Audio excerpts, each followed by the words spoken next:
So I want to just do a quick video on the voxels. Voxels, the workflow and the tools are still very early, kind of. They're still in beta, still ongoing in development, and they've only been added recently this year. So, um, don't expect a fully featured voxel tool set. Um, but there's definitely the basics are in there to use the tools within the workflow, no doubt. So in scene mode here, you can go to draw voxel, or it's going to be in here as well. I have symmetry turned on, and then you can just start drawing your voxels. And as soon as you start drawing the voxels, you'll see here, I'm just going to switch over to material and select a matte cap. You'll see as I start drawing those voxels, when I start moving, there's the voxel grid. So if anyone's modeled in voxels, you know how it works. The higher the resolution, the more dense the grid is. So it's like the voxel remesher, obviously, but it's not working in polygons. It's still a live voxel grid rather than just converting, using a temporary voxel algorithm to convert into polygons. This is actual actual voxel, so you can go in close enough and you can see all the voxel cubes from the grid. So the higher then the resolution, you'll see the grid gets smaller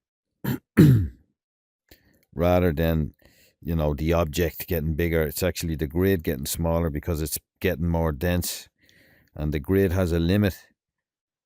So that's why as the resolution goes up, the grid gets smaller. And if you start drawing, you see I'm extremely high res, so it's having trouble even keeping up.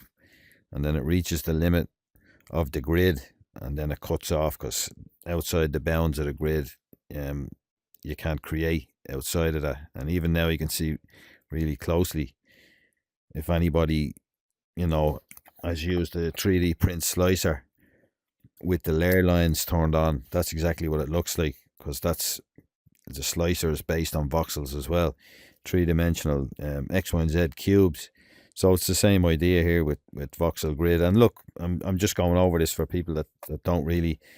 When I first started using voxels, I came from polygon modeling and everything, and it was it was a bit sort of weird, but you get used to it. So I'm going to drop that res down. That's crazy high res. I'll just go down to a more reasonable sort of level. So you have your couple of tools here. We can draw in space.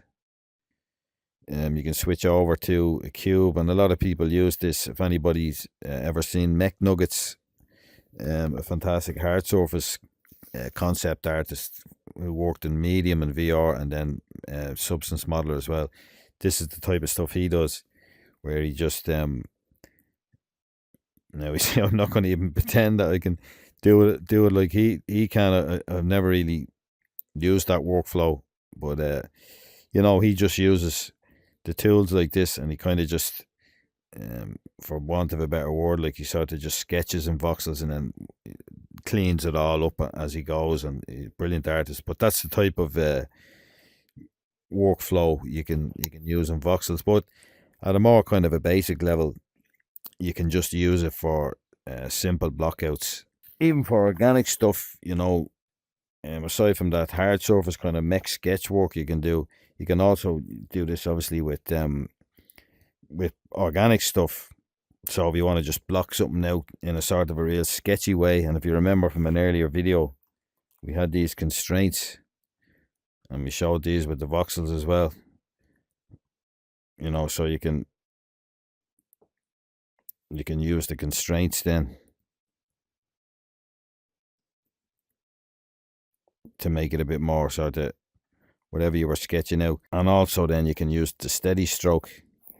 If you don't want to use the constraint, you can turn that off and then increase your steady stroke, and then you can get more control on the voxel. So whatever way you want to work it there. So let's say, for instance, we're going to sketch some sort of weird whatever type of creature.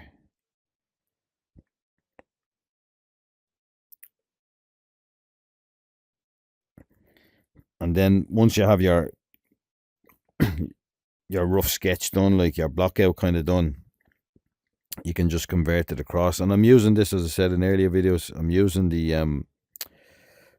the quick access wheel, but of course the convert was over here if you want to convert this stuff across. So once you have your rough kind of block out sketch done,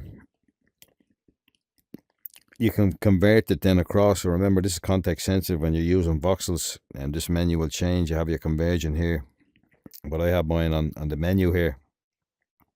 Either it's the same. So you're going to convert to polygon mesh, or else of course if you use this you can keep it and convert that as a copy and keep the original.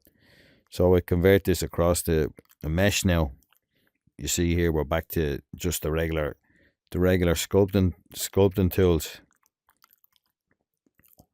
So then you can keep on working, then keep on working with the polygon stuff, using the polygon brushes. And then let's say, okay, right, you're working on that for a while, then you want to add something else. You can keep going here. You can go back, choose your voxel brush again, and now it's going to add this. It's going to add this then as another object. So you can draw on the surface here. And now this, you know, it's its own separate object. So you can see how you can sort of use, you can use the voxels for quick blockouts, and then convert them over then to polys.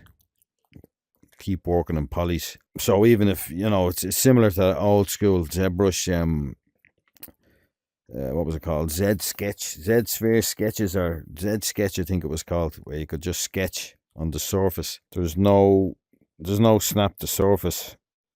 I thought there might have been snap to surface, so you could just draw.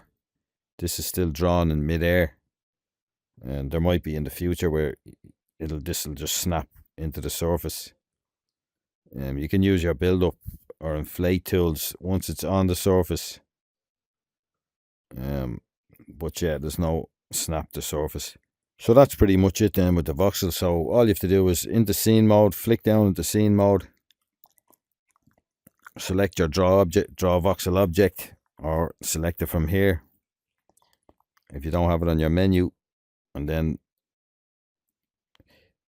draw out your object. If you switch back to scene mode then, and then switch back again, you'll see it'll draw another object out here. So just bear that in mind if you want. That's the quick way to do that. So draw voxel object, go to scene mode, and then go to draw voxel object again, and every time you draw, then it's going to be its own object. So that's pretty much it. And each of them is its own object. So yeah, I'll leave it at that. Pretty simple. As I said, these the voxel tools are, you know, they're early days. They're still working on it.